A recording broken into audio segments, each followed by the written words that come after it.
Ah, it's the wide angle still. Oh, it's fun. It's not a bad look, actually. I was just gonna take the brush conditioner out of the way. Actually, kind of works. Just double check. It does sound like we've got audio.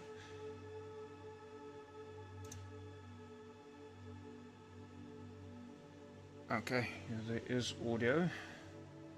Which is good. I'll sort it again in the new studio. So it's a little bit less fuzzy.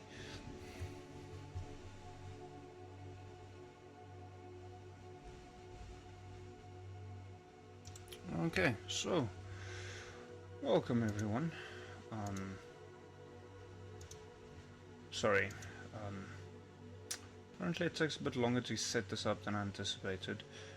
One day, I will figure out what exactly YouTube's problem is in order to actually stream to them and not just to Twitch. But because for some reason streaming to YouTube is always difficult.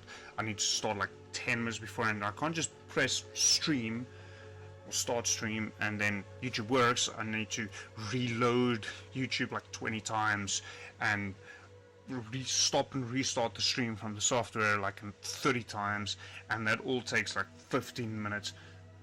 It's beyond infuriating. So yes, just want to double check what's gonna happen if I... there's the problem. Hello. Okay, let's see if I'm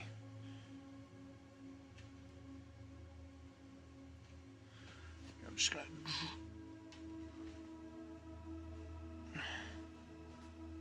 it's not great, but it's not bad either. I actually kind of like this view, so we'll see. But yeah, one day I'll figure out what exactly is YouTube's problem, and then address it in order so that it's less of a problem. Yeah, so a few things. I would say I caved yesterday because I made this decision a while back already, but I did upgrade to the Army Painter wet palette, so it is here now.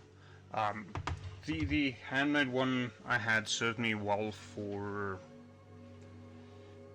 what's it now, 10 years I think, thereabouts. And there's nothing wrong with it, it was time for an upgrade because it's not ideal. So this will be the first time I'm using it. I literally stopped at Jake's Hobbies yesterday to pick this up after we painted this little guy. I don't think I'm not sure.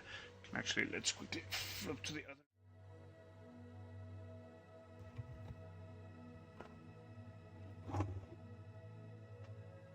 Sort of mess it up. Once again, I'll be in the new studio soon. So there's this guy. So it's a IP adjacent Sauron, which is the way it's been described to us, and I did plan on painting it as Sauron, and then when I got there, well, plans changed. So that was a hell of a lot of fun. That was with Molcast. Madness 3D printed this guy up, and we painted it over at Nexus Hub. Hopefully they start introducing that in Pretoria soon. Yeah, it was lots of fun, and I'll be joining their Christmas event again in the future. I'll have Sauron standing there, keeping an eye over me, the different IPs competing.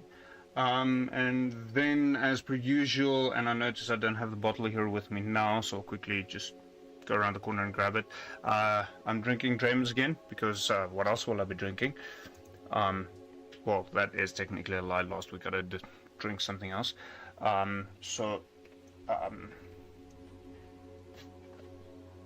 Go.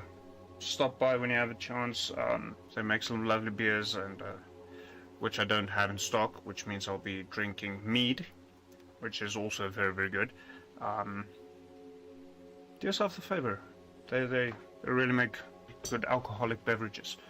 but I'm gonna grab mine and then enjoy it. And then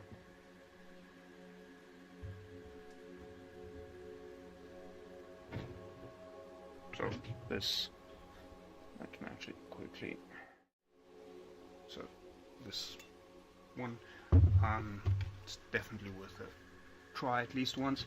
You don't have to buy the fancy bottle, you can buy the cheap one as well. The contents is the same, the fancy bottle just looks better. Ooh, it's a beautiful sound.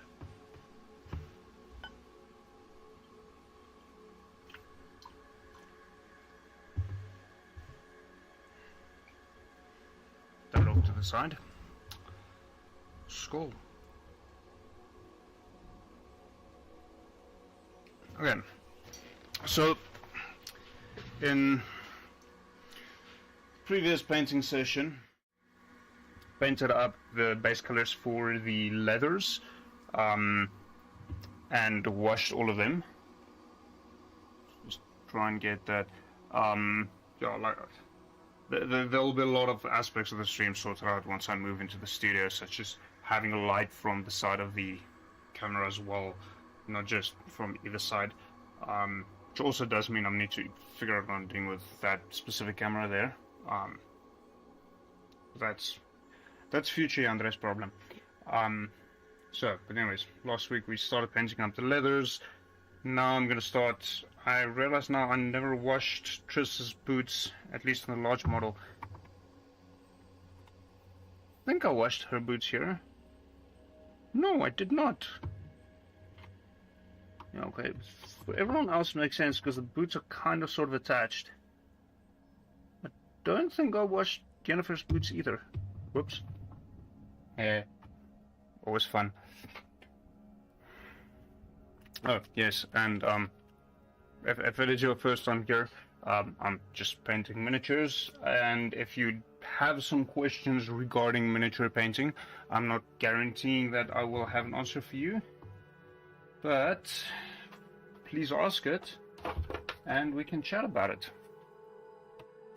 So specifically on Twitch, if there is comments on the YouTube, then I shall take note to address them next week.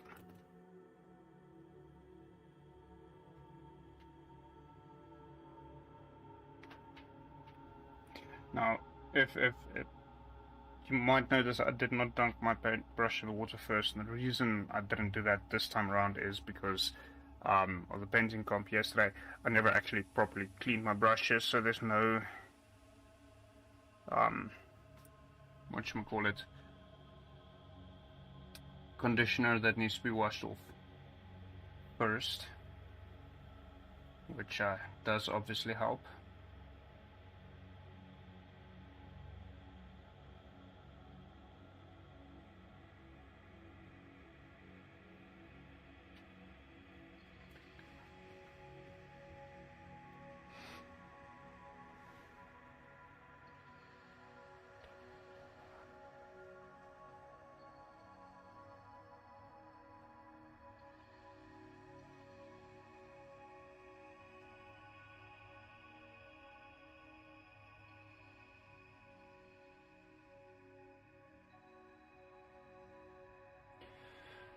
So, with the leather, I'm going to be doing something very similar than what I did with the Dread Sauron.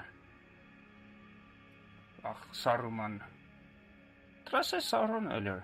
I meant to say Saruman. Oops. All of the Lord of the Rings nerds are losing their absolute minds. Ironically, I'm one of them. So, don't feel bad if you do. And what I was trying to say is, what I did with Saruman yesterday was to change up the base coats, and then highlight them in the exact same way. So he's got a long cloak, which covers the majority of his body, at least the way that's how I painted him. And it's got a vest cloak thing covering that up, which I started with a lighter base tone, and then highlighted them effectively in the same manner, and the result is they look quite different. So that is effectively the same plan that I have with the Witcher miniatures, the leathers today. Highlighting them in the same fashion.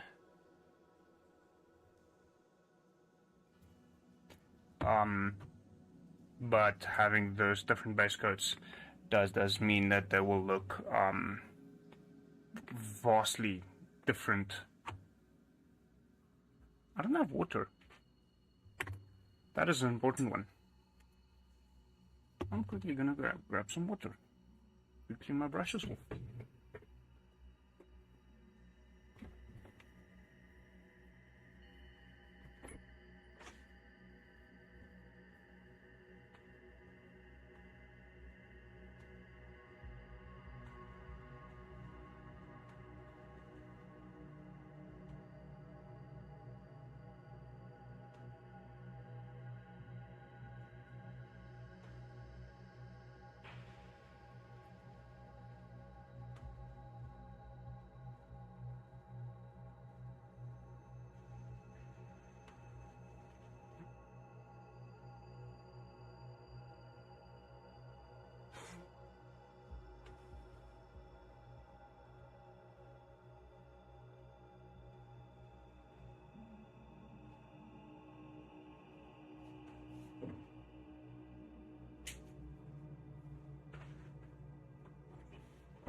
These are back. I've decided to be mindful and grab some water for drinking as well to kill the thirst. Because if you're thirsty, drinking alcohol is not a good idea.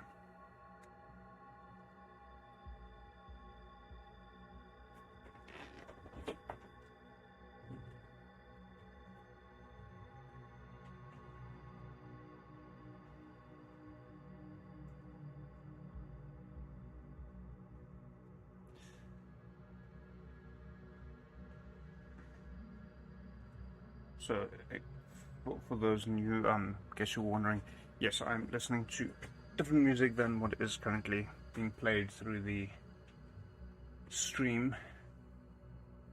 Not because I don't like that music, just because there's other music that I like more.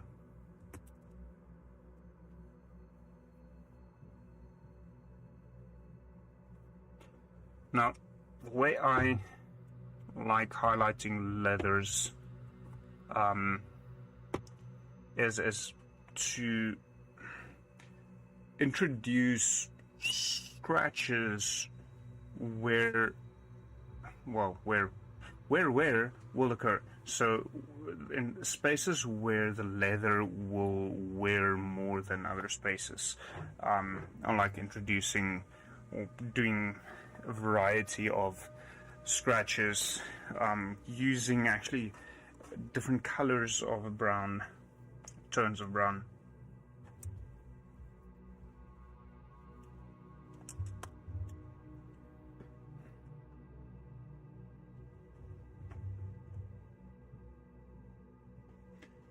Just want to pop this one up a little bit more this way.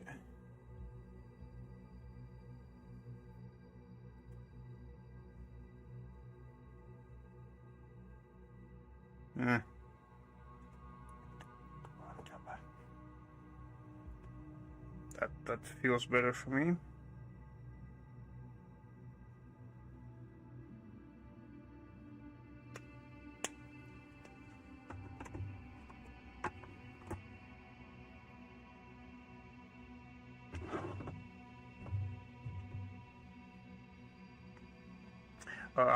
I will also add this a little bit more to some of the edges. This used to be a nice brush, but the ends started splitting, and I really need to look into upgrading.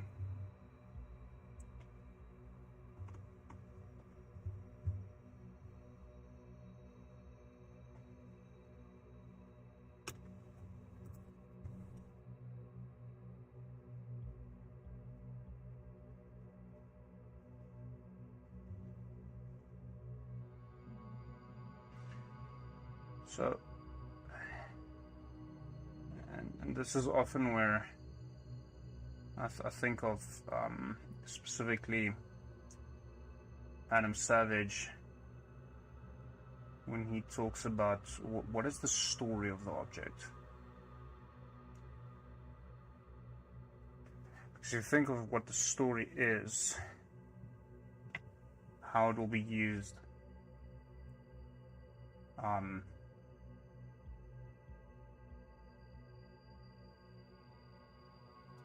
and allow that to guide your thinking, your approach to how you would weather something, because this is effectively what I'm currently busy doing, is to actually weather the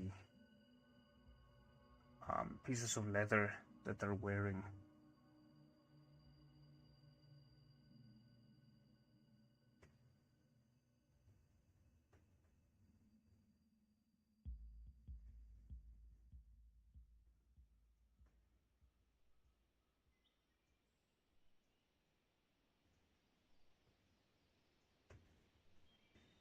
So in this particular case, it's mostly the corners of things and the edges of things that would usually catch onto other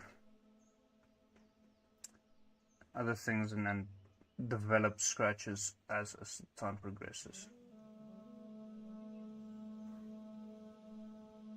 There's also, to an extent, thing where you need to think of, okay, but where would light fall, and then highlight those areas, but those will be highlighted in a slightly different manner than the rest of the, well, then you would highlight the scratches. So looking at the book, also if we're going with a leather bound book, very much the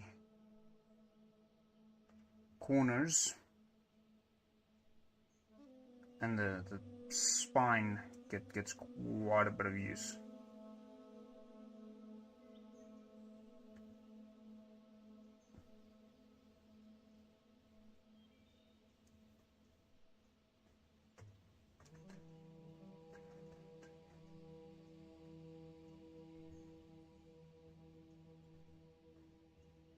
And we'll worry about the flames in a future episode.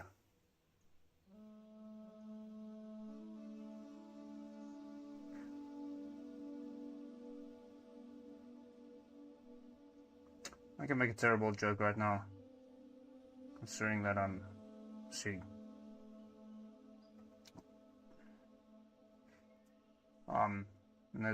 There are friends of mine that'll judge me if I don't say it, so on their behalf, the added tagline to this video could be redheads and leather. It sounds like a hell of a lot of fun. Different kind of fun than what this is. Now, interestingly, if you've ever worn a belt in your life for an extended period of time, you'll notice two things happen.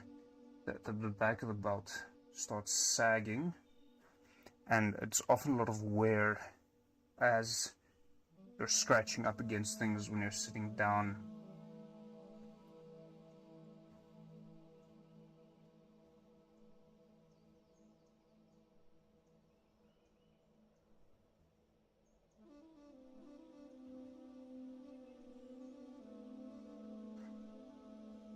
And then, from personal experience, there's actually quite a lot of wear that happens specifically on the inside of the ankles of boots. It might just be the way that I walk, which is absolutely terrible. Because I don't specifically notice that across other people. I say an introvert that rebels decides to look at his person opposite him's shoes instead of his own.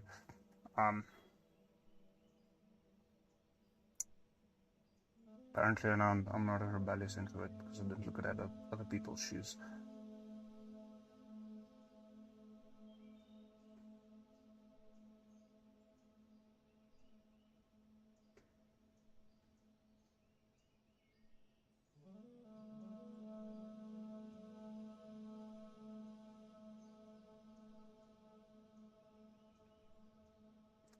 And then outsides, shoes also get a fair amount of wear.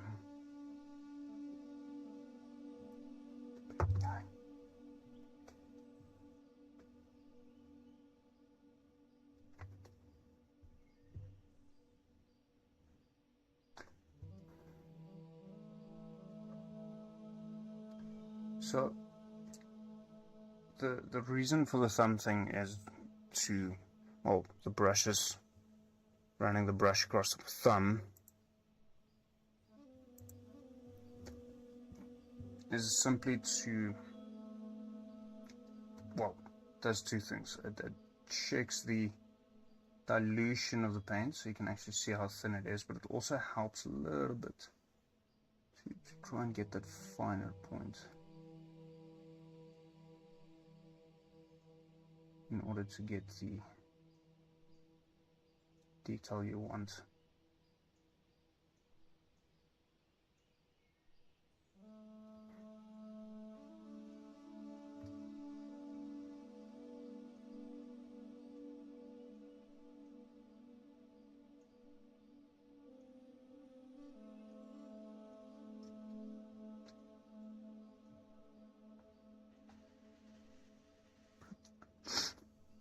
Sorry, felt the sneeze coming up.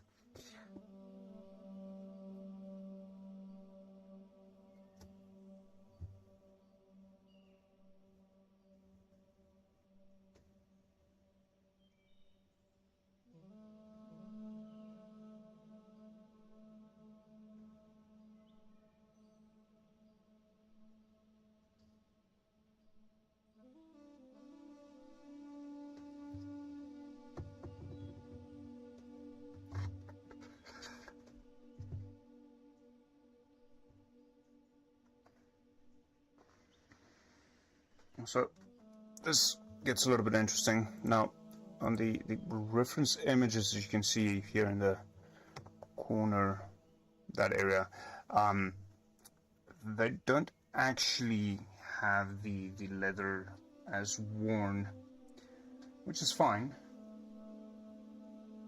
because that is where the artistic expression comes in.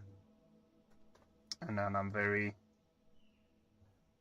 I think in 12 years time, this is the first time I'm painting models up based on a predefined color scheme, simply because it doesn't feel right to me to paint up miniatures from The Witcher and not have them, well, painted up as The Witcher. And you're free to differ from me. There's nothing wrong with that. You'll be wrong. Joking. But there's still definitely a level of artistic expression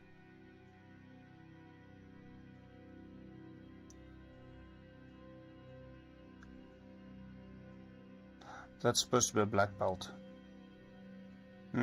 Oops.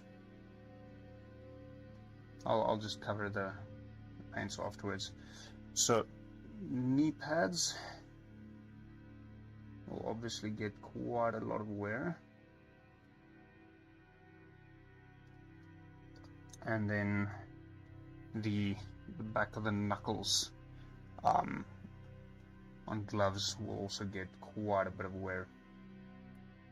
So that's primarily where I'll be focusing the worn portion of this.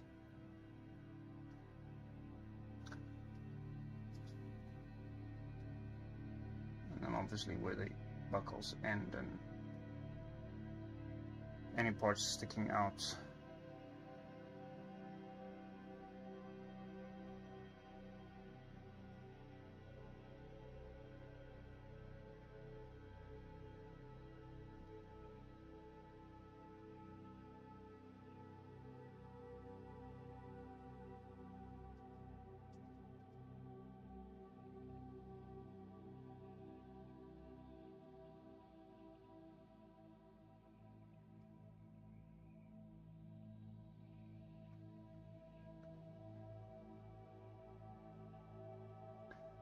So sometimes, especially in the heat we have here from South Africa, the brush, the paint has the tendency to dry on the brush. So it oftentimes helps to just, even though you're still in the same color, to clean up the brush mid-painting session.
Now, and I think I have said this before, and in my opinion, these miniatures is just a tad too small, making it quite hard to actually get to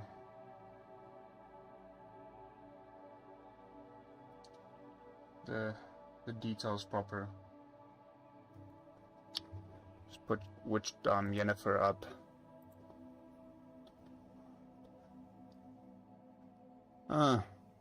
Oops. I forgot to base coat her gloves last week. Apparently I'm doing that now.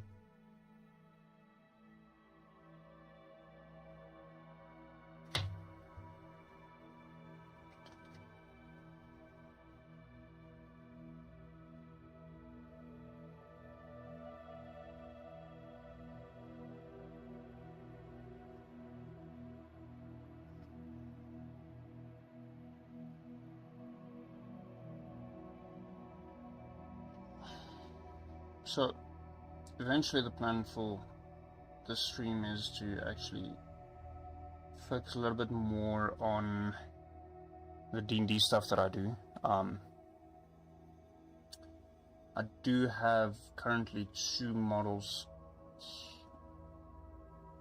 one of which is in pieces, partially because literally aspects of the model simply doesn't exist yet.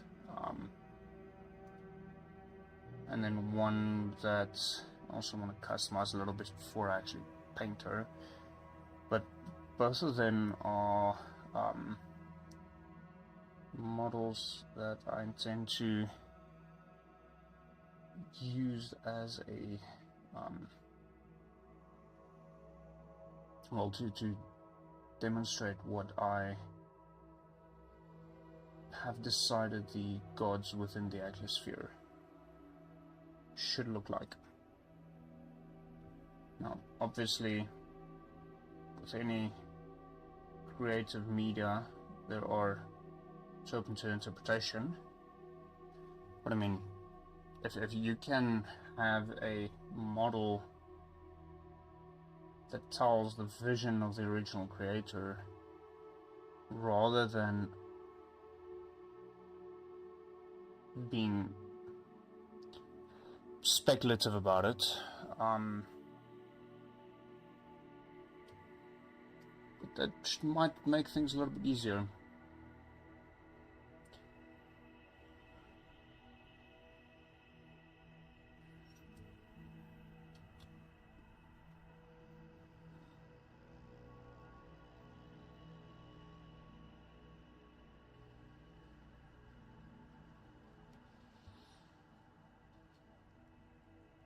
Okay, I shall be leaving her for a moment.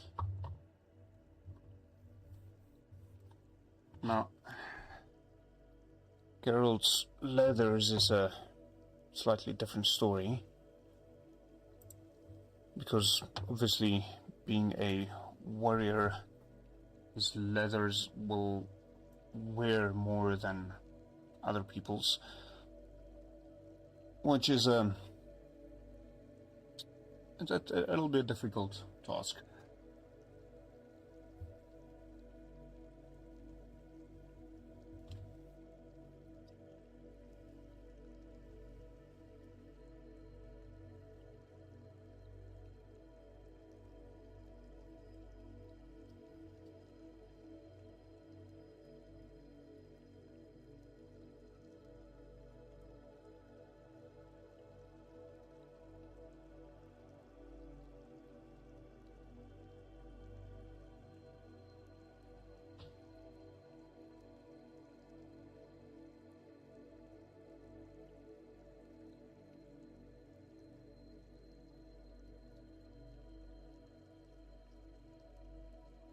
Now, at least according to the reference material I have, Geralt is a bit cleverer than Ciri, as he's got metal studs on the knuckles of his gauntlets. And yes, these are gauntlets, not van braces. But we can go into detail of what the difference is, but don't necessarily think that's why people are here. Let me know if I should tell you what the difference is.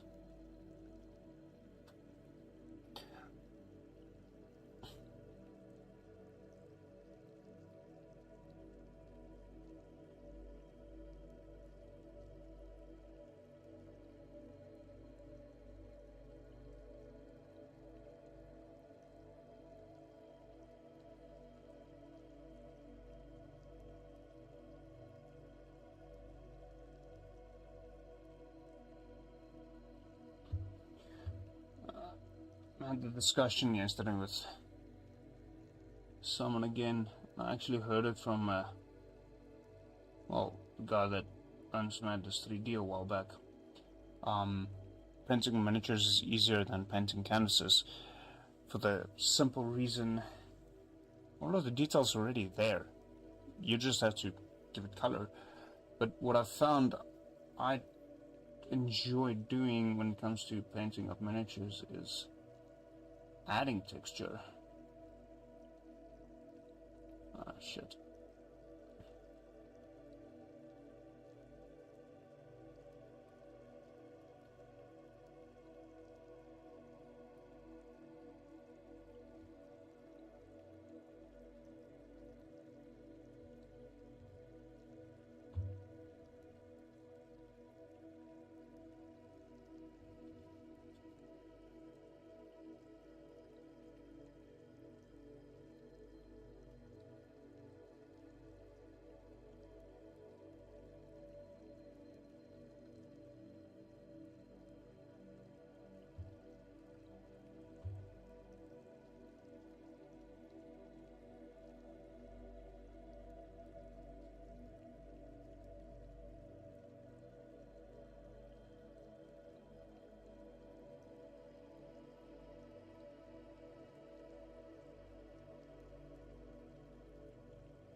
Which statement? I believe I've made several statements. I'm not sure which one you're referring to.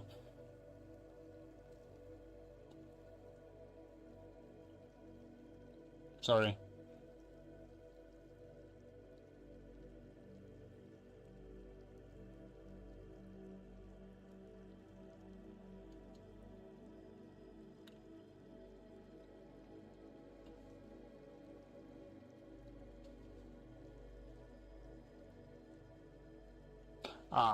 Yeah.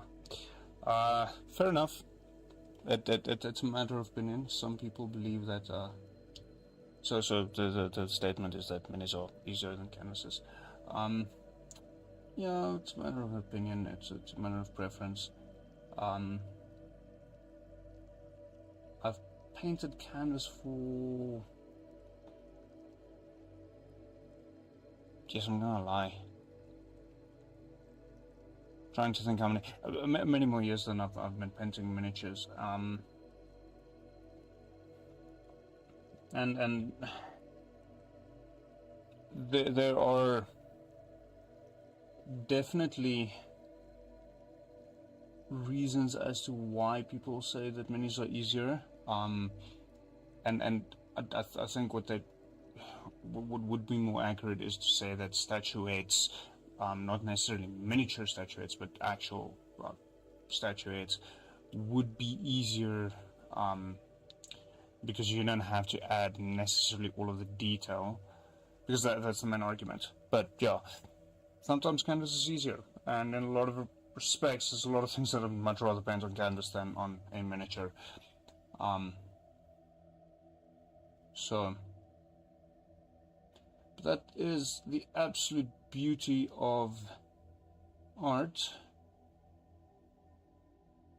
We don't have to agree. It's not like it's particularly scientific.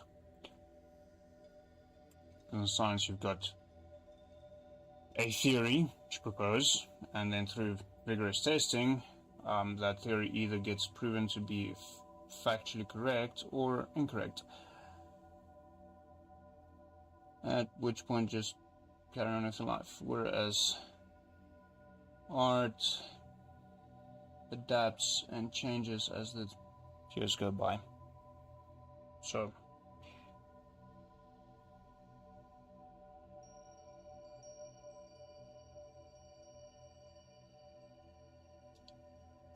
maybe one day, when I've moved into the new studio, I should try my hand at try live streaming canvas painting, because I've got a see. Actually wondering if it's visible. No, not really. But there's a canvas there of a painting that I started. Several years ago, and never finished. I've got a few other similar artworks. Maybe I'll do them if I live stream them.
Okay, let's finish up the base coats on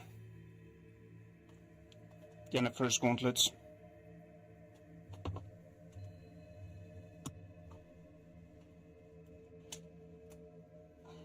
Get back to that in a moment.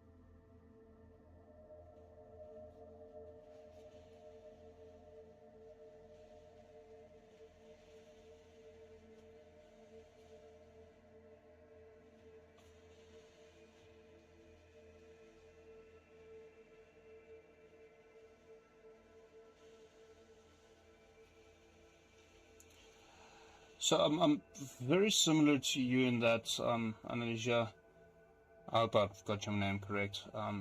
Tell me if I'm not. Because I started art classes 25 years ago. Obviously being a little kid, didn't do proper fine arts, but started learning the techniques. Had arts and tricks subject, went to go study design, so on. So I've got several years of fine arts experience before I ever touched a miniature. And I mean, I've done some very nice both oils and acrylics on canvas. And then obviously past couple of years has been a mixture of, for lack of a better term, traditional fine arts, as in painting on a canvas and sketching, my preference being sketching more than painting, and then painting up the miniatures mainly for playing war games. So in the past 12 years I've only actually finished one army ever, and then wasn't even mine. It used to be my ex's vampire accounts from Warhammer Fantasy, because before it changed to Age of Sigmar. Just 22 years of experience on flat surfaces. Might be why you're doing so well in painting miniatures. You've already got the hang of how to hold a brush and how to put paint down on a surface, even though it's not necessarily flat. So maybe I'll be competing against you in the experience category soon.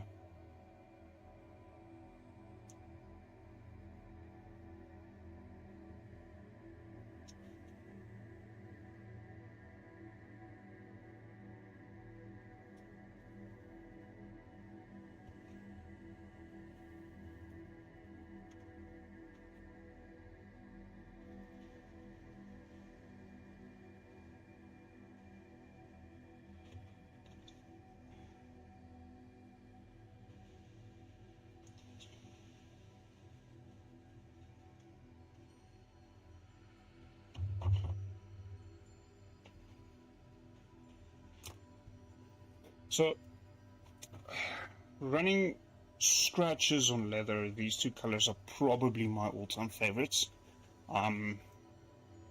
If not sure it's going to be picked up properly on camera. Starting first with Balor Brown, and then doing a very final highlight with Carrick Stone on the leather, both from Citadel. I am not sure which which colors there will be in Valet or anything.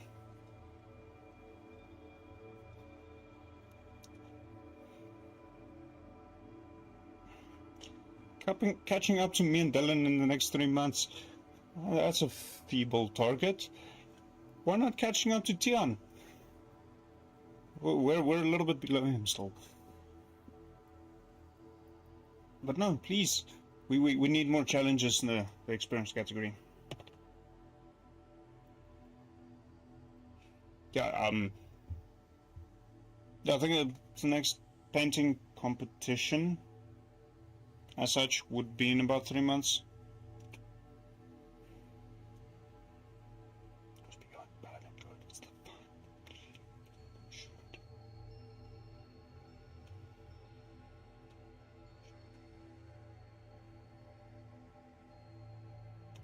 So I will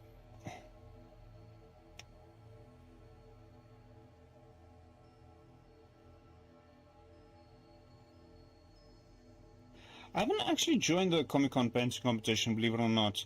I considered doing that this year, and yeah, I just never got around to do it. So in adding the scratches, I will not be using this in an edge highlighting method.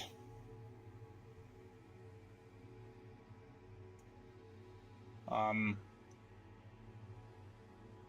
be posting some close-ups of the scratches onto the Denizens of the Atmosphere Instagram.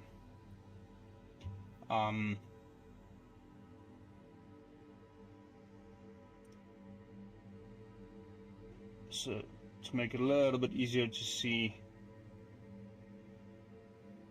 what it is that I'm talking about.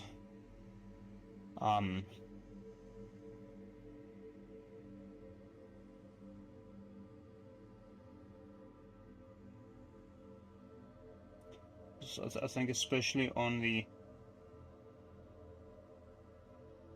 larger figurine of Triss, it actually looks quite good.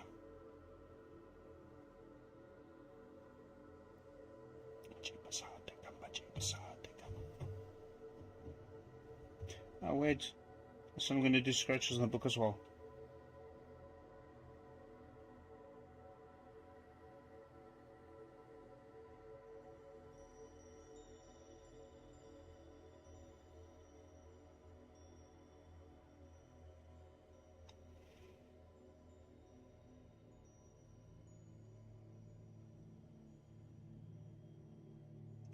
Well, I have to start somewhere, and trying to place at a big competition like Comic-Con is definitely a good goal to have, so don't be shy.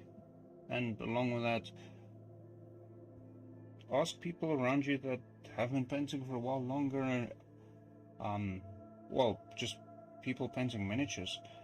Because oftentimes, even though they haven't necessarily been painting longer than you have, they might see things that you miss.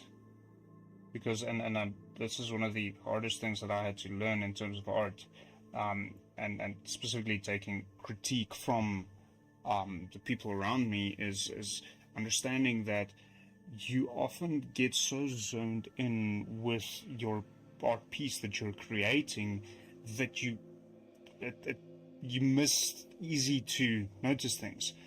It's just having someone else have a look at it and point it out to you, and then obviously accepting that and changing up what is being done, or what you're doing to avoid that issue is a very, very good way to improve. So if you want to try and place, then I encourage you to actually just ask people around you to take a look at what you're doing and to give them to give you their honest opinion. It sometimes won't be easy, but seeing as you've been painting on flat surfaces for a number of years, it might be a little bit easier. I don't know.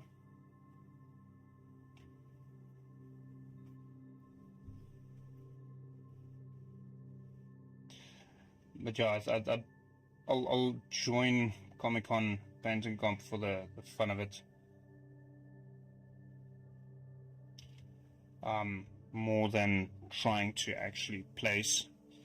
And part of the reason for that is because with the business on adding to the prize pool, it sucks a little to go to a competition. It's like, oh, you won. Here is the product you made, just back to you.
No. If these turn out well, then should maybe add them to Comic-Con next year.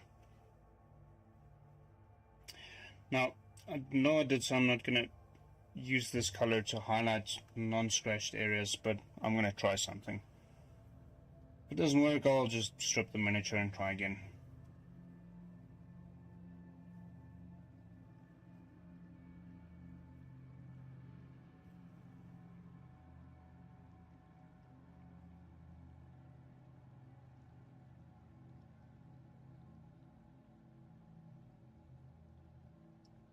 Or just paint over it.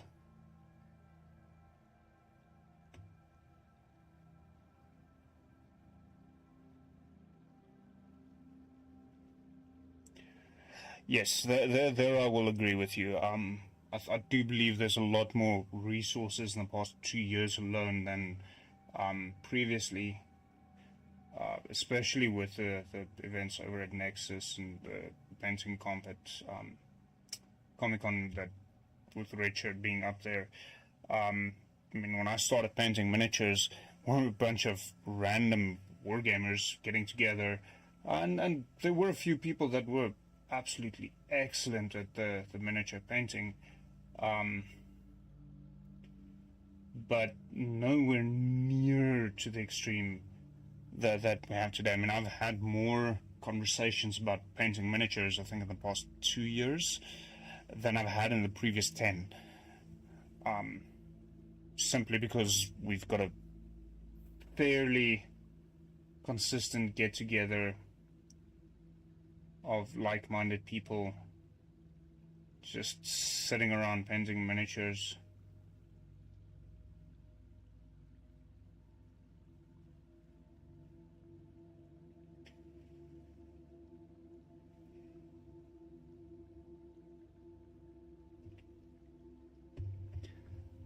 I'm wondering if I should paint up the at least the large Chris, adding that, or entering that into Comic-Con next year. We'll see.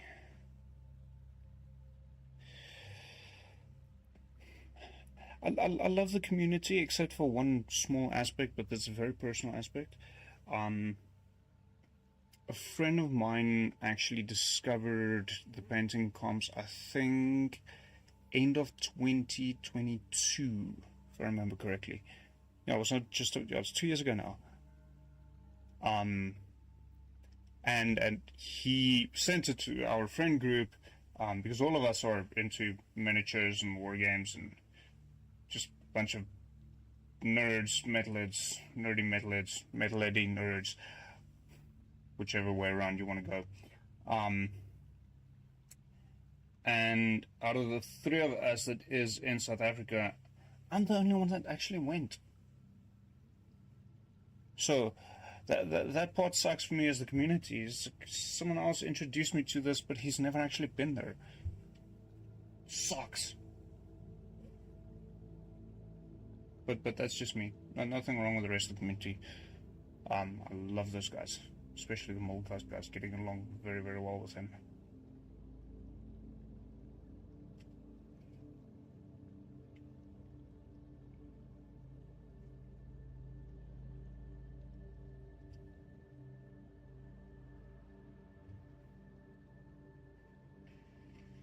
I also know down in Cape Town,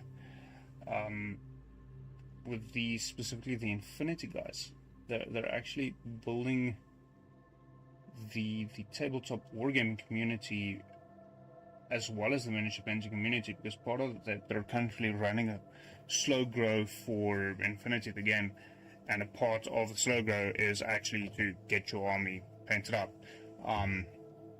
which I'm absolutely terrible at. I don't think I've got a single fully painted Infinity miniatures, and these are beautifully sculpted. Don't know how obvious that is.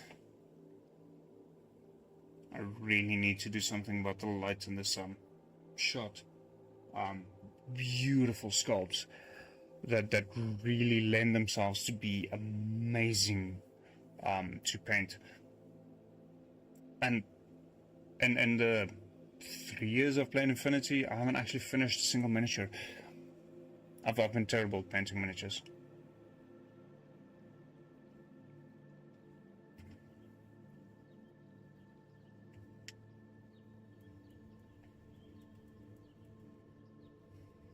don't know how obvious it is, but there's a fly flying around me, and I don't appreciate him at all.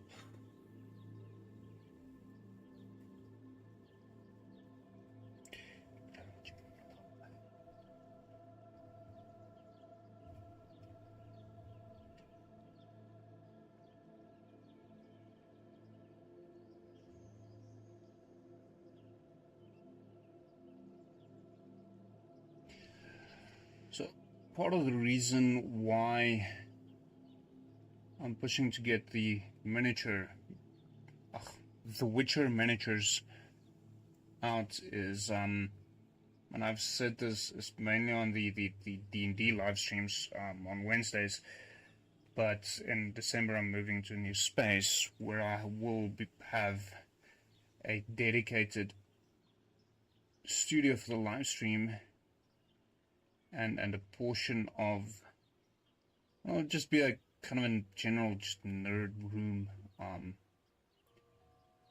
So I just want to fill it up with more nerdy things because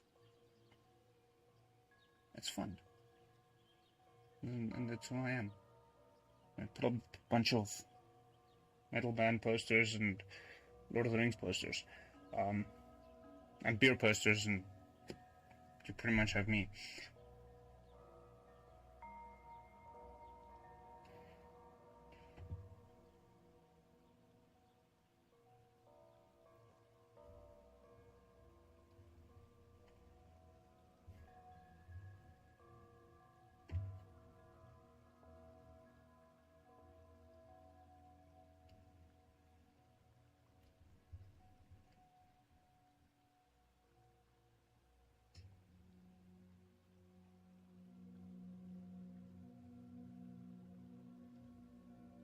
That is awesome. But yes, being introverted is sometimes a bit difficult, but it's a lot less difficult when you're among like-minded people, and especially like-minded people who aren't assholes about it. I know I sometimes can be a little bit difficult to be around. I'm working on it, but I'm happy you feel welcomed. It's not recommended to paint a whole army necessarily, but it's a lot of fun. It's an interesting challenge. But it's also a very big financial investment. When I started playing Infinity, I was promised, oh no, you only need 15 models. No, you don't. No. Just look, anyone that tries to convince you to start playing Infinity by telling you you only need 15 models is lying to you. And along with that, a lot of Infinity models is on the expensive side. So painting up an army just in miniatures, you're looking at least about 3,000 to 5,000 rand starting up costs, just to get your models. And then it's still miniatures and all of your hours.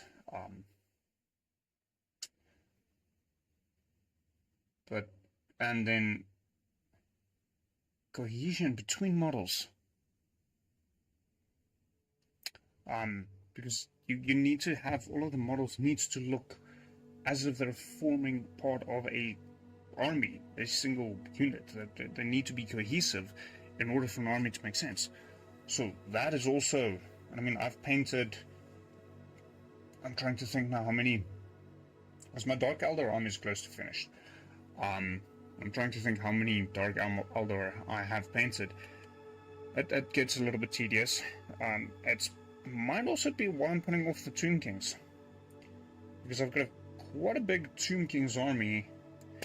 And when I say quite a big Tomb Kings army, foot soldiers alone is somewhere about like 150 models, as in 150. And it's skeletons. They all need to look exactly the same. The heroes are beautiful, and there you can experiment and play around a bit. But painting up line troops, now the benefit of painting up an army versus painting up a display piece is it is two different things. If you're painting up troops, that function or exist and function in a unit, having them at about arm's length away and having them look good, that's fine. So you can do a lot less detail in them. Then you've got your hero characters, which you often would actually bring up to your bring up to your close. My English is done for the week. Bring up closer to your face. Got it this time.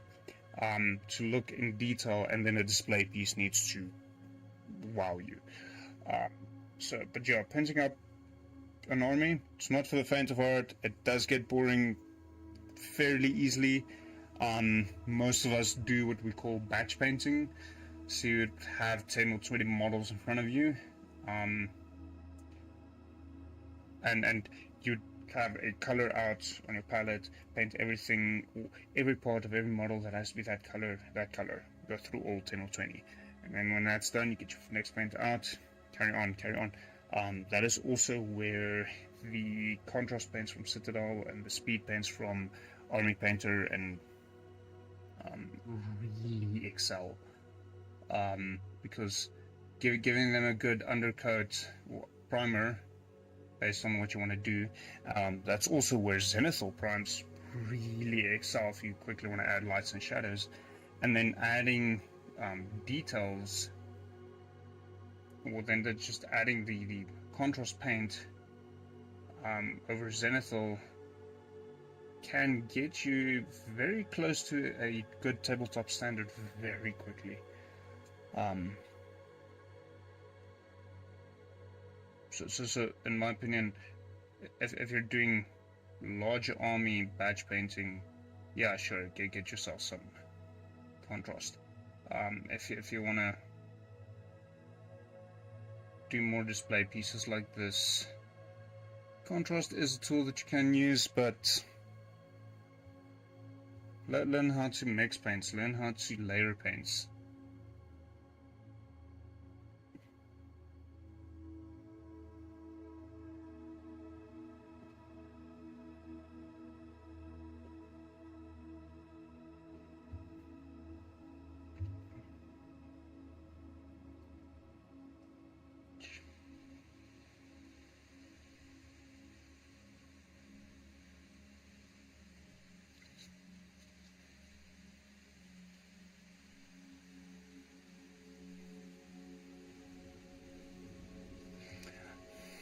Army painters, Army painter. Painting armies is also much easier and much more fun socially. Sitting with a group of friends, everyone has their army out, everyone's painting their Tau and Dark Eldar and, God forbid, Ultramarines.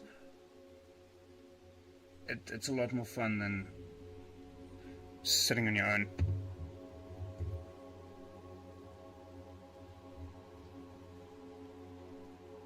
That can be cool. I would love to see that. Squad of cats. Effectively your own D&D party.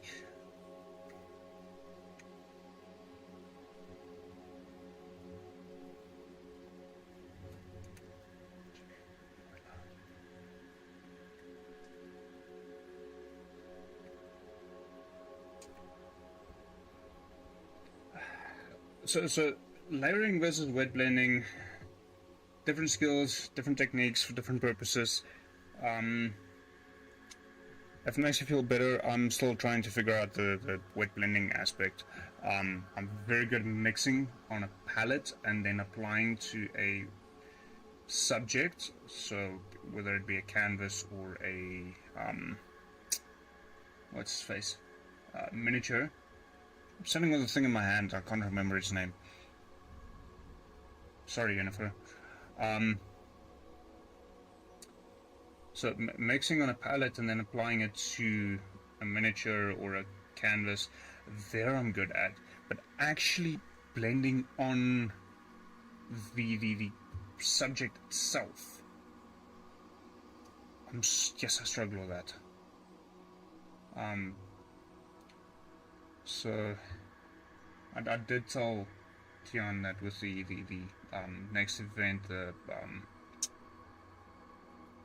It's not a competition.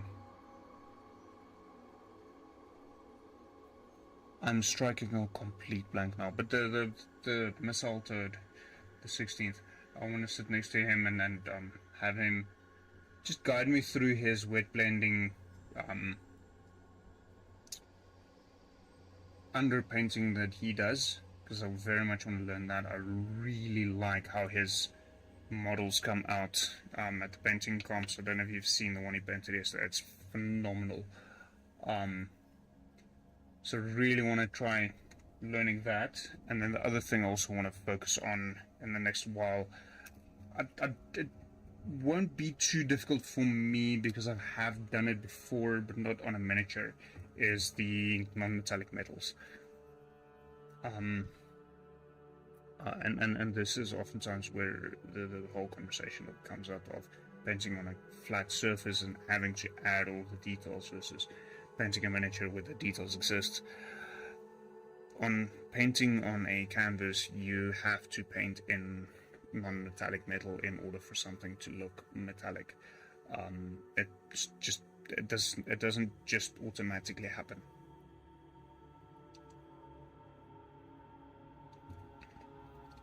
So I do have a little bit of experience on that, but at a larger scale. I just had a terrible idea. Should I or shouldn't I? I'll have to double check with my landlord. So in moving to the new space, I'm wondering if I shouldn't just paint one of the walls into a mural. I might be live streaming portions of that, and recording the rest and doing a time lapse and a before and middle after. If I do that, I'll have to discuss it with the landlord first, obviously. I doubt he'll have a problem with it, but just a huge dragon in the one wall. That'll be awesome. So, probably should discuss that with my roommate.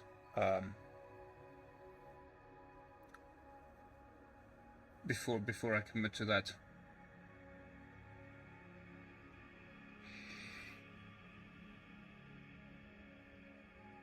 No, I don't think you're crazy.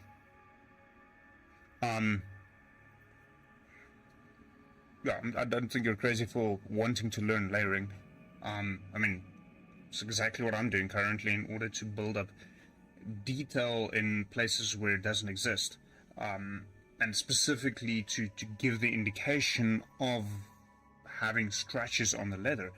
There's no way you're going to achieve that with wet blending. You can only do that by layering lighter and lighter and lighter colors over one another. So I don't think you're crazy. Like I said earlier, it's two different skills with two different applications, and knowing both of them will only improve your skill. I mean, knowing wet blending will probably improve your layering, and knowing layering will probably improve your wet blending.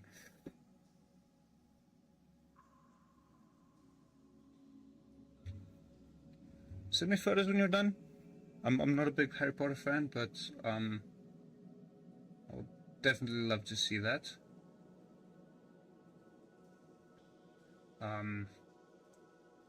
I will have to be doing a dragon specifically, because the wall that I'm currently thinking of is one of the backdrops for our D&D live stream. So now, if I plan this well, plan this out nicely, and I know that my roommate is not going to agree with this. And don't worry, I'll tell you a story. But if I plan this carefully, I can have the dragon look like, on camera, look like it's going to eat, my roommate, which is going to be absolutely hilarious, because in both the D&D games that we play, he sits in the same spot,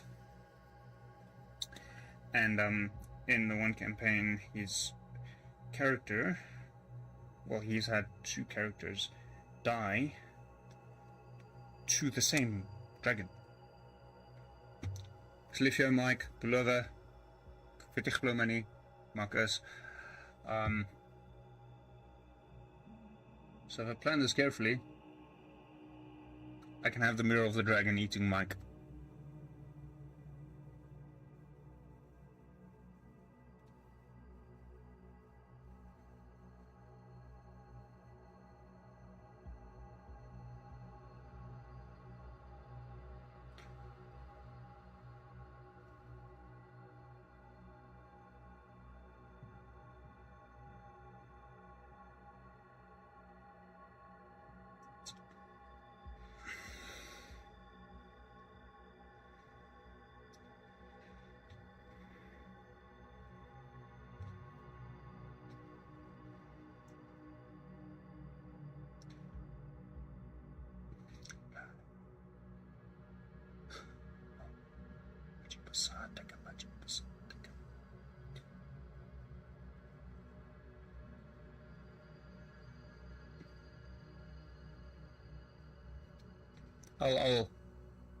Once the stream is done, I'll quickly pop my landlord a WhatsApp and then double check with him, and I'll just inform my roommate that, hey, listen, this is happening. I don't really care if you like it or not.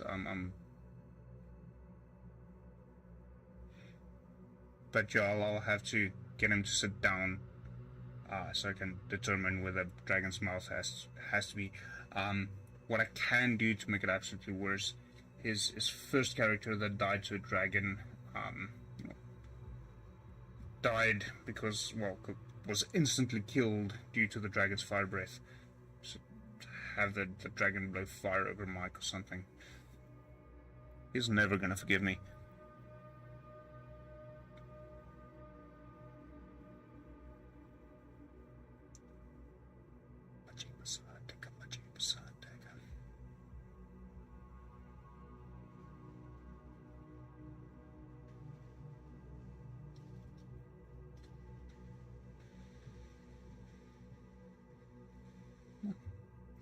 I'm very happy with where the leather is currently.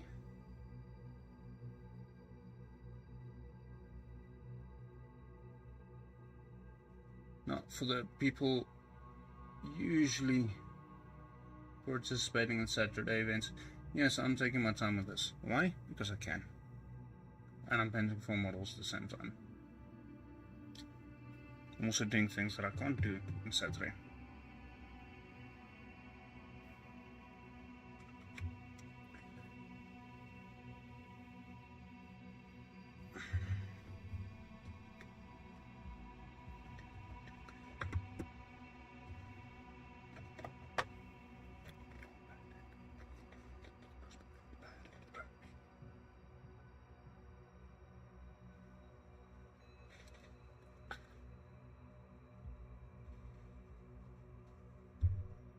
I need more carrot stone.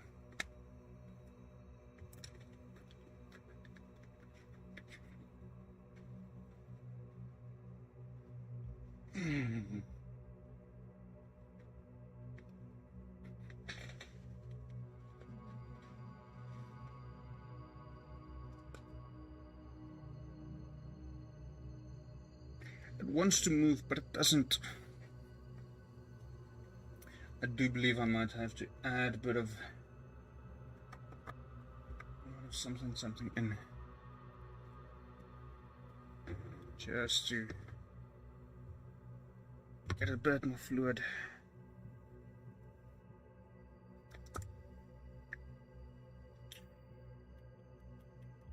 Yeah, I'm not doing that now, because that is going to result in a mess, and I've got a whole bottle of brush thinner that does fundamentally the same thing.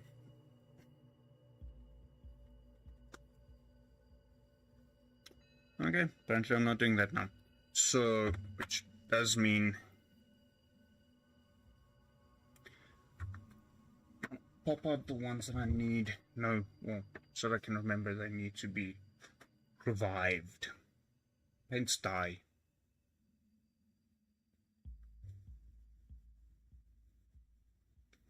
That's what I was looking for.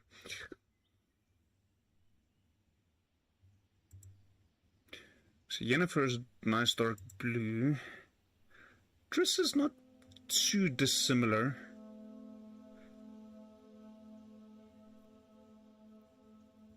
Thinking now, starting to add more colors. Because currently it's just a ton of browns. Ciri's belt has also got stones of basically the same color. Geralt is just brown. Boring.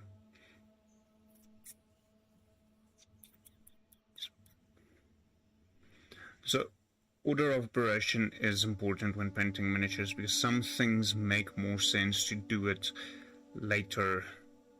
So, for instance, you can see there in the top corner the reference material. So, looking over at Triss, she's got the belt and the jacket, I think. Not sure what the actual term is. That is a turquoise color. Yennefer is slightly darker, but her top and pants is a similar color. She's a little bit darker.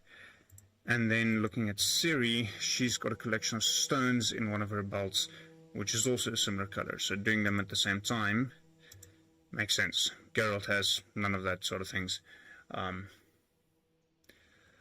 But in order to do that, I first need to finish painting the belts on Ciri. No, that's still fly.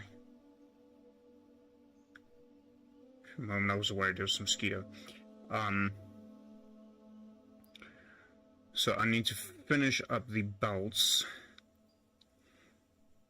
And this does look like it could be a collection of metal links with gemstones set in. Question is, should I paint it like that or not? I don't know. Shaneways does have a black belt that I still need to paint up, and I think Yennefer's also has a black belt that I haven't touched yet. Yeah, Yennefer also has a black belt around her waist. I don't think... Well, Triss's pants is dark green black. Geralt is, well, Geralt. Yeah, moving on.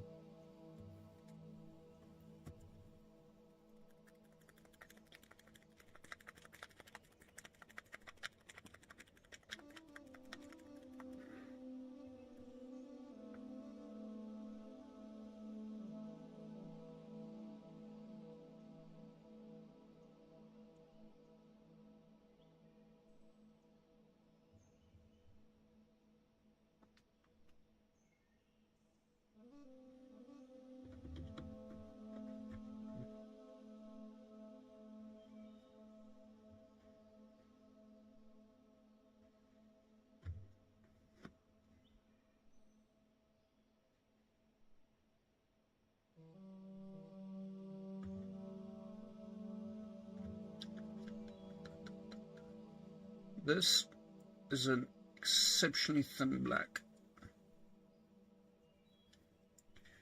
And with the exception of a transparent black, it's the only one I currently have. I think.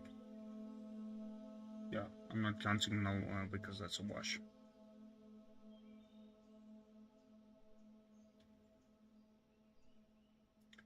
So this is going to take a couple of layers.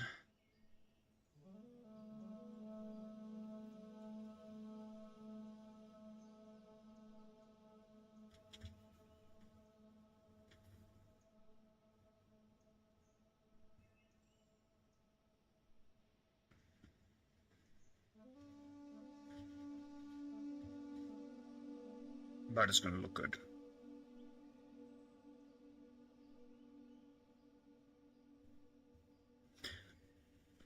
Painting Yennefer and looking at Ciri for reference. Genius.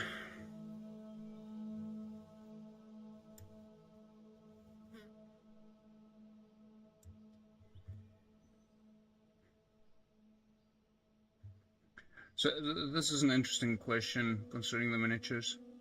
Triss or Yennefer? What do you think? For now, I'll keep my opinion to myself.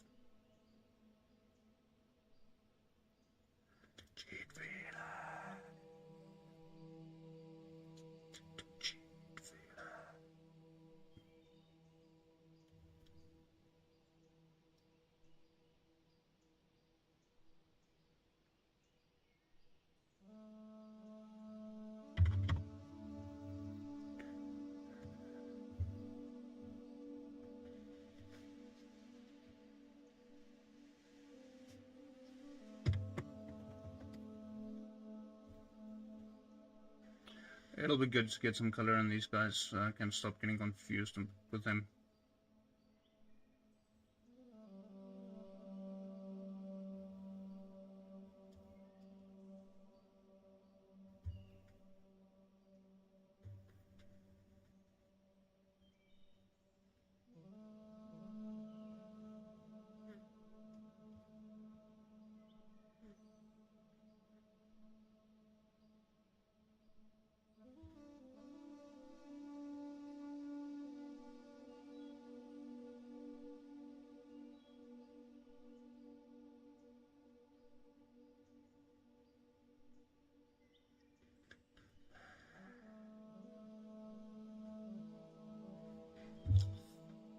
Okay, one for Yennefer. Now the question is, books, series, or games?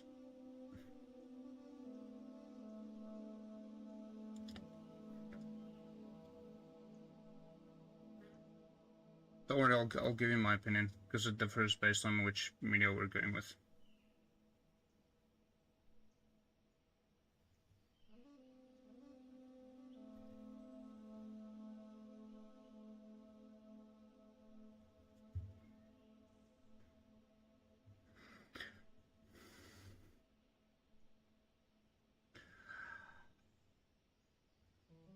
I don't actually know the Vallejo paints that well.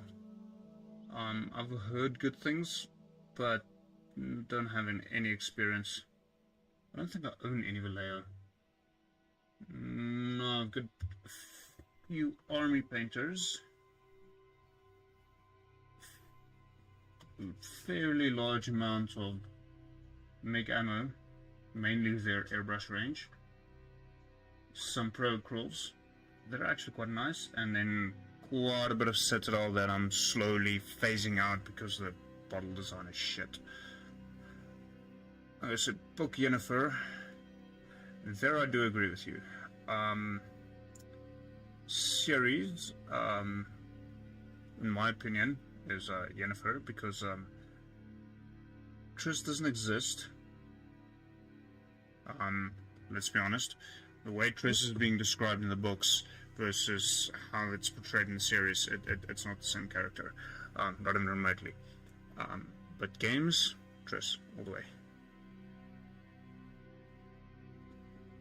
In my defense, I am a sucker for a redhead. And that's probably the main reason. So, Citadel, the paints themselves are good. I've got no complaints with the paints. The bottles, be better than this game, Sugar Crop.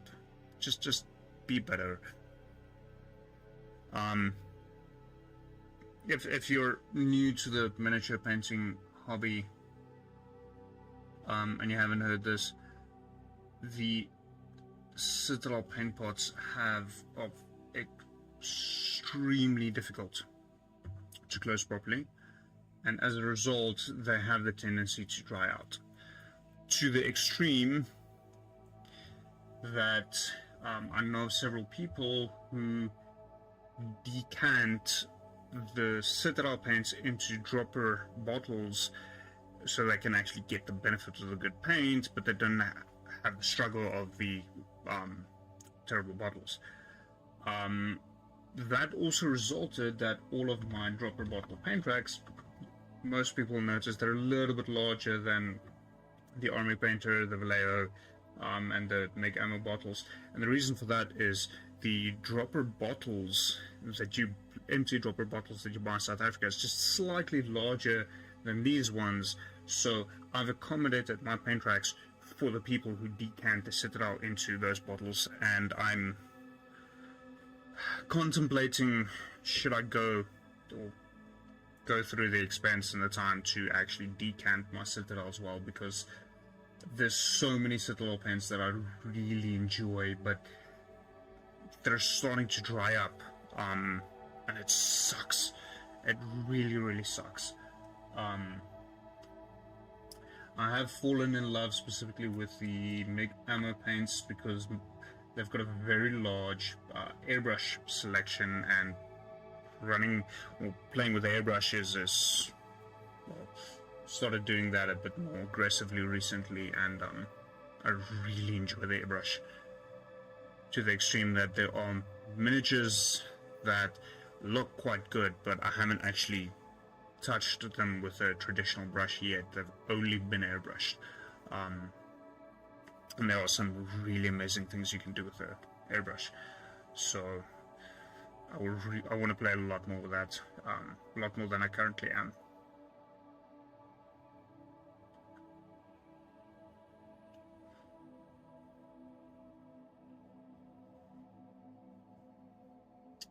So while I'm at it, E04 does have some dark black eyeliner.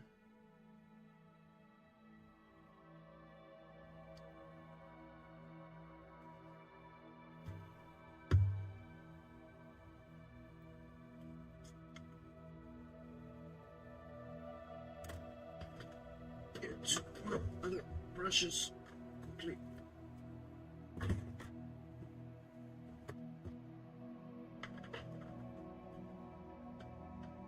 Tiny brush.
I think in this particular scenario, this might be better.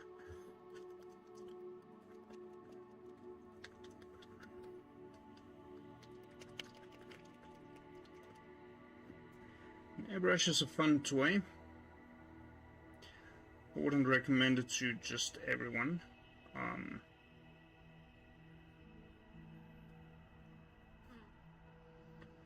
That might actually be enough.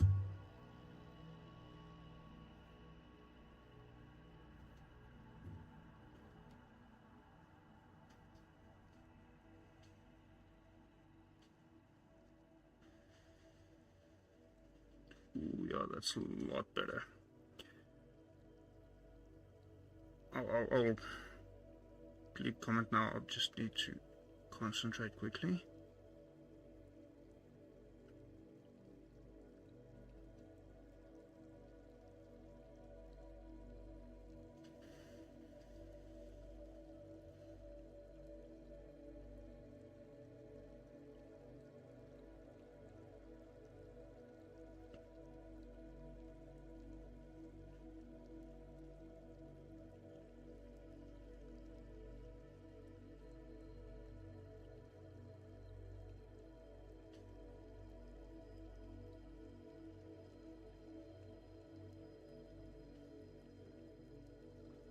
Yeah, that looks better.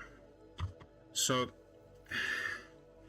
getting an airbrush, it is a big step. It is a big investment, and there's I don't believe there's a single thing that you can do with an airbrush that you cannot do with a regular brush. An airbrush just makes a lot of things a lot easier. So yes, I absolutely agree with you. Get used to your regular brush and learn all the different techniques using a regular brush, and then once you've got them down and you want to start taking shortcuts, grab yourself an airbrush. Don't start a miniature painting journey with an airbrush, because it's overkill.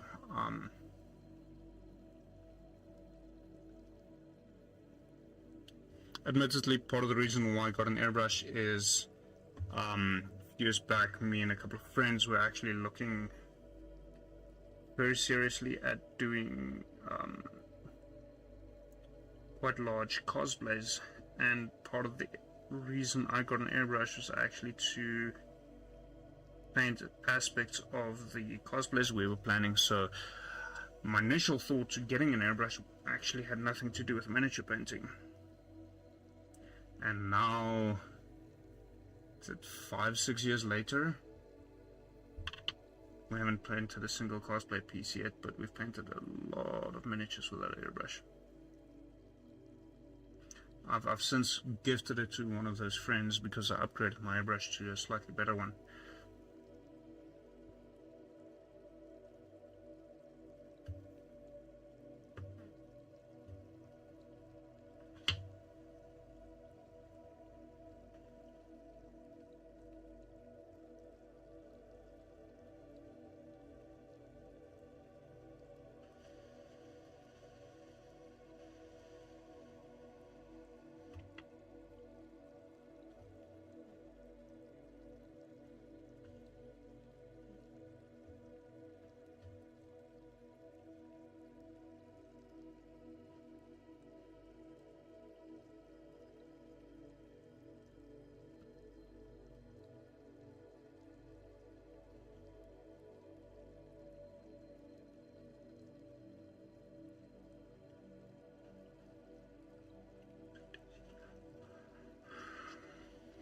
Sorry, this is quite fine detail.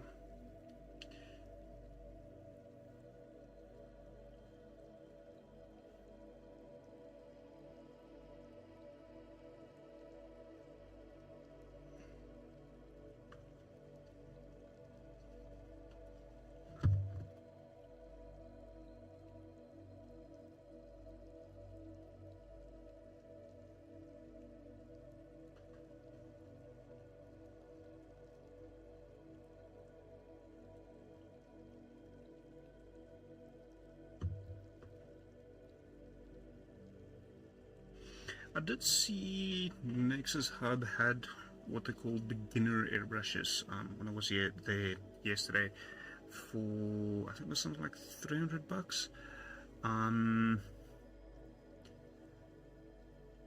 But it's just the airbrush. They recommend using a kind of compressed air.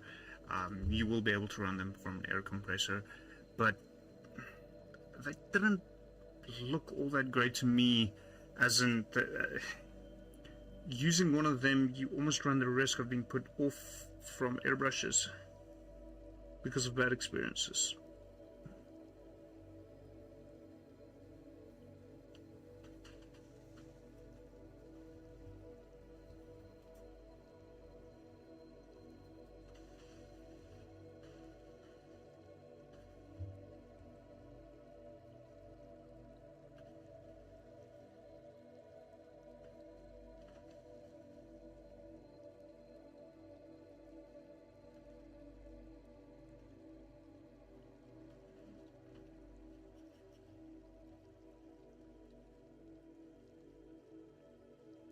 I fucked up.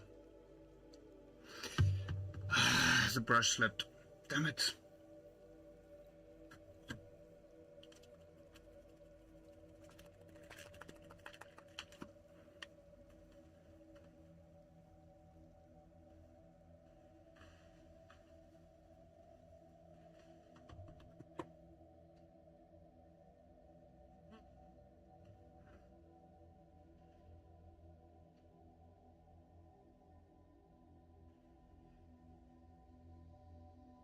I'm actually not aware of that airbrush. I'll have to have a look at it.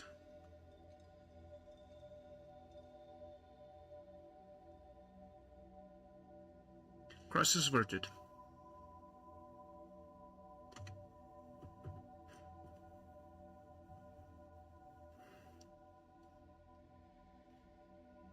No, I don't. I actually don't like it. Although I'm assuming you're being sarcastic. Ah, funny.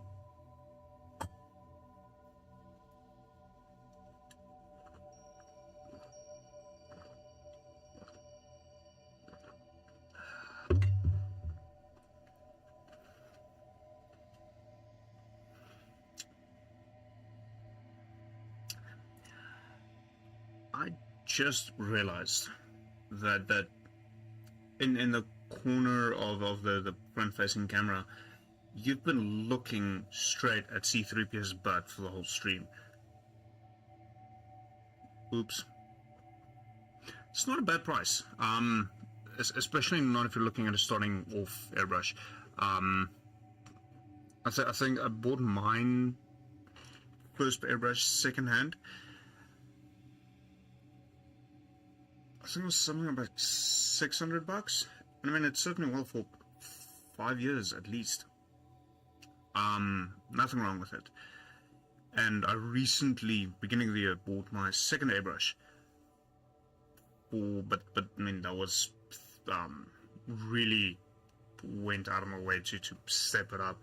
And that was 1,800 rand, and that's a really nice airbrush. So I'm trying to remember now what exactly it was. I'll double check and then pop it on Instagram. Might be the easiest. Geralt also has eyeliner. Nothing wrong with that, Geralt. So yeah, starting off airbrush at 850.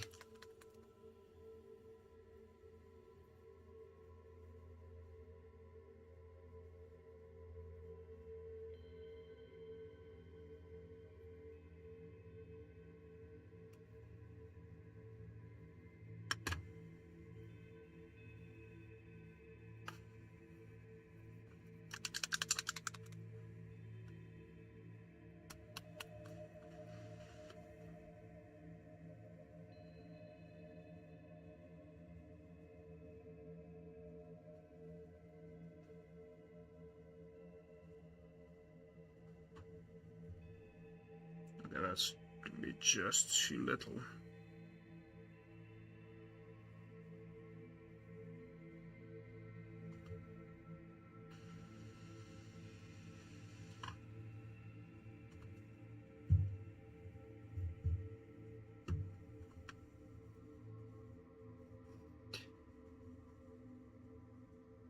Yeah, having spares close in hand, or a shop that sells spares, that is very important. Because you will bend a needle at least once. I'm not suggesting that it might happen. I'm informing you that it will.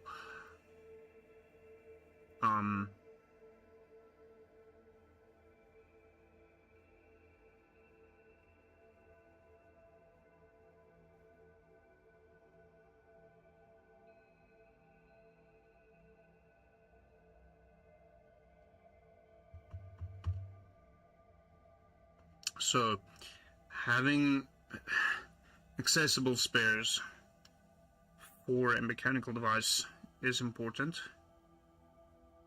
I'm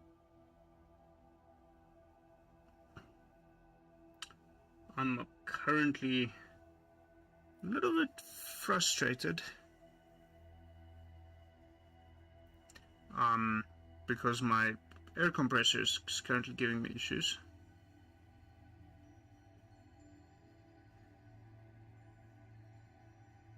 And I'm actually not even sure what kind of compressor it is, so finding spares is difficult. On the other hand, if I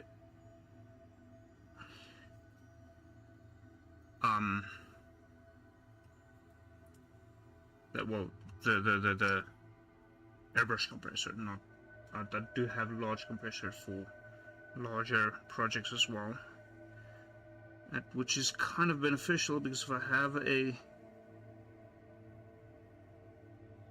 way to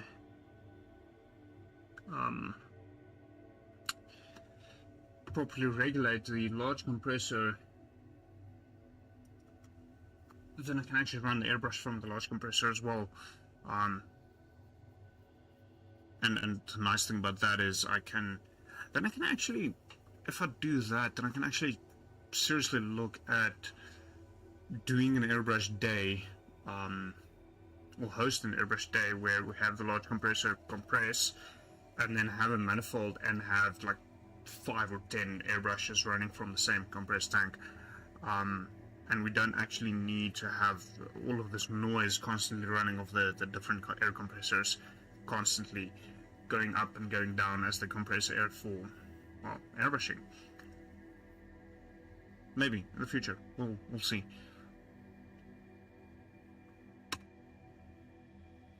Also, not necessarily a bad idea if we want to do a airbrush competition at some point in the future.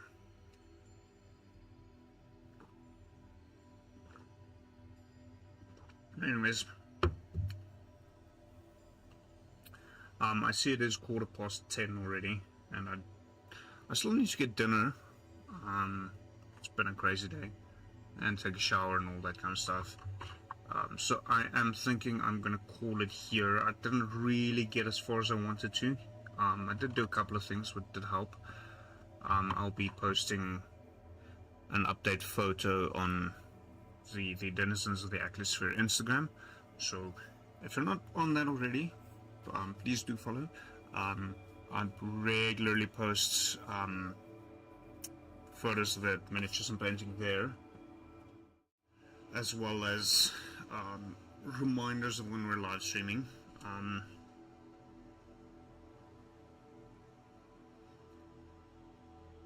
Yeah, okay, so last portion that I'll answer for the evening. A compressor with a tank versus a compressor without a tank is quite a divisive subject.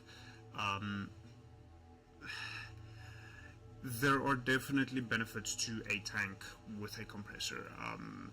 The two main ones is it's a much better regulated airflow, which is a lot better for an airbrush. Oftentimes, if it's not a properly regulated airflow, the airbrush itself can sputter, which isn't ideal. It's not the way an airbrush is supposed to operate. And the benefit of a tank is it'll compress the tank to a certain point and then switch off. So it's a lot less noise. It's not consistent noise. Having said that, there's no issues with using a tankless compressor when it comes to airbrush. I've been doing that for the past 5-6 years.